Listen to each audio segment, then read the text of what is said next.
भक्तों, ओम नमः शिवाय, श्री शिवाय नमस्तुभ्यम, जय श्री महाकाल। जी हाँ भक्तों, क्या आपके भी घर में कोई ऐसा व्यक्ति है जिसका विवाह नहीं हो पा रहा? आप लोग बहुत ज़्यादा परेशान हैं उसके विवाह को लेके कि आखिरकार हमारे घर का जो व्यक्ति है उसका विवाह क्यों नहीं हो पा रहा। आपने हर कोशिश कर ली, हर एक चीज़ कर ली, लेकिन विवाह अभी भी नहीं हो रहा। आपने मतलब जो जो चीज़ चाहिए थी हर एक चीज़ कर ली, लेकिन विवाह नहीं हो पा रहा है। उसका मतलब पंडितों को बहुत ज़्यादा दिखा दिया, बहुत ज़्यादा उसकी कुंडली भी मिलवा ली, हर एक चीज़ कर लिया, लेकिन विवाह नहीं हो पा रहा। हर एक चीज़ सही चल रही होती है, हर एक चीज़ अच्छी चल रही होती है, लेकिन अंत में आके कुछ ना कुछ ऐसा होता है जिसके कारण उसका जो विवाह है वो होते होते रह जाता है। और आप लोगों के समझ में नहीं आता कि आखिर ऐसा क्या हो गया।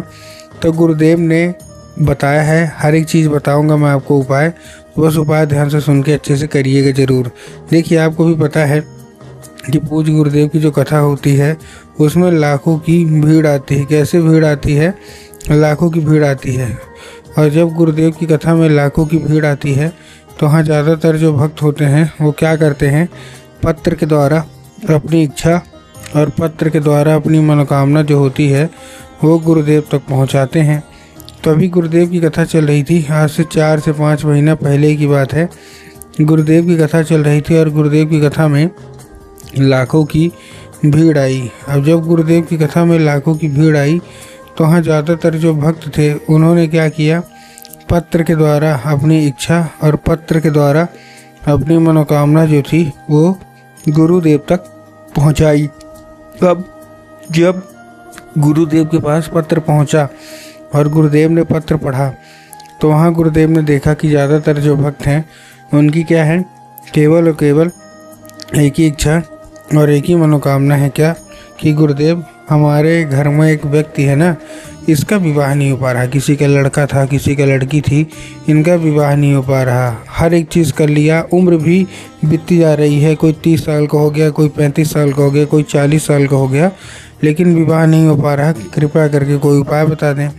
अब जब गुरुदेव ने उपाय बताया तो मतलब ये देखा, तब गुरुदेव ने 2 से 3 उपाय भी बताए और कहा केवल और केवल ये उपाय कर लेना, तुम्हारे घर का जो कोई भी व्यक्ति है जिसका भी विवाह नहीं हो पा रहा, अवश्य रूप से उसका जो विवाह है वो होगा ही होगा। अब जैसे ही गुरुदेव ने उपाय बताया तो लोगों ने जा जाके इस उपाय को घर में करना शुरू कर दिया। अब जैसे ही लोगों ने जा जाके इस उपाय को घर में करना शुरू कर दिया, वही लोग गुरुदेव की कथा में मात्र 1 से 1.5 महीने के बाद वापस आए और फिर से एक बार गुरुदेव को पत्र लिखा। लेकिन ये वाला जो पत्र था ये गुरुदेव को धन्यवाद के रूप में पत्र था कि गुरुदेव धन्य हो आपका, आपके द्वारा बताया गया उपाय हमने किया और हमारी इच्छा मनोकामना पूरी हो गई, विवाह पक्का हो गया, आपका कोटि कोटि धन्यवाद। तो देखिए, जो लोग भी मेरी आवाज़ अभी सुन रहे हैं ना, अगर आपको भी जानना है कि आखिर ऐसा कौन सा उपाय है जिसको करने मात्र से विवाह पक्का हो जाता है, तो चलिए हम बताते हैं आपको आज की इस वीडियो के माध्यम से कि आपको करना क्या है।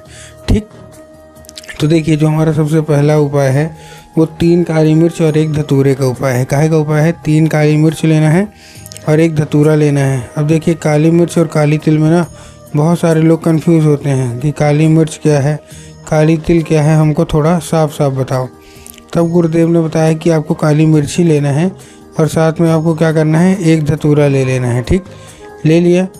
लेने के बाद आपको और क्या करना है, जैसे आपने लिया, लेने के बाद जो कोई भी व्यक्ति है जिसका विवाह नहीं हो पा रहा उसको हाथ में दे के भेज दीजिए कहाँ, सीधा सीधा शिव मंदिर। और जैसे ही शिव मंदिर पहुँचेगा उसको बोलिएगा कि दक्षिण दिशा में खड़ा हो जाए और उत्तर की ओर अपना चेहरा कर ले।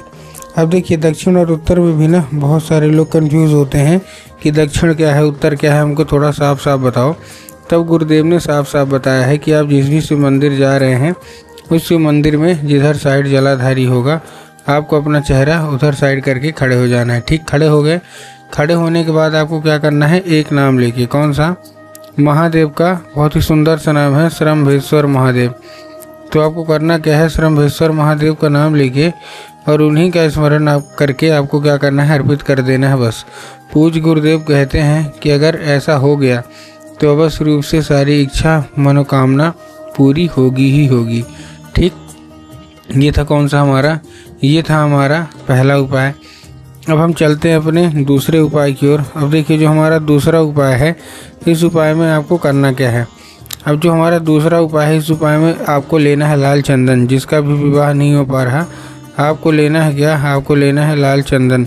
और लाल चंदन लेने के बाद आपको करना क्या है, जैसे ही आपने लाल चंदन लिया, आपको पहुंच जाना है कहाँ, सीधा सीधा शिव मंदिर। अब जैसे ही शिव मंदिर पहुँचे, शिव मंदिर पहुँचने के बाद आपको और क्या करना है, माता सुख सुंदरी वाली जगह में।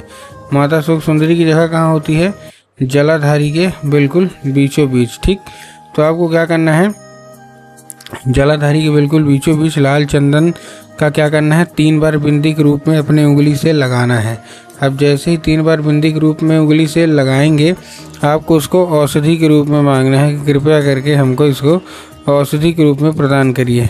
अब क्या होगा, अब ये औषधि का रूप ले लेगा। 5 मिनट तक आप खड़े रहिए, और 5 मिनट तक खड़े रहने के बाद आपको और क्या करना है, जैसे ही 5 मिनट तक आप खड़े रहेंगे, 5 मिनट तक खड़े रहने के बाद आपको वही उंगली लेके घर आ जाना है। ठीक, आ गए घर आने के बाद जहाँ आप लोग सोते हैं और जिधर साइड सर करके सोते हैं, उधर साइड की जो दीवार होगी ना, उसी दीवार में आपको क्या करना है, ये लगा देना है। पूज्य गुरुदेव कहते हैं कि अगर आपने ऐसा कर लिया ना, सारी की सारी इच्छा मनोकामना पूरी होगी, और चंदन के जरिए स्वयं माता सुख सुंदरी आपके घर में प्रवेश करेंगी और विवाह पक्का होगा ही होगा।